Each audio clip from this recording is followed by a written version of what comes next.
आज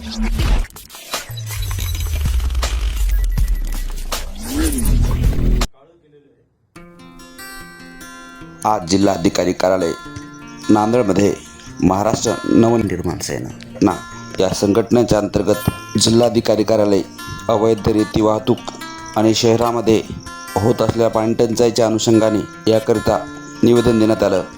त्यानिमित्ताने सतीश बोंडारकर यांनी दिलेली मुलाखत। जय महाराष्ट्र। आताच आम्ही रेती माफियाबद्दल निवेदन दिलं जिल्हाधिकारी साहेबांना।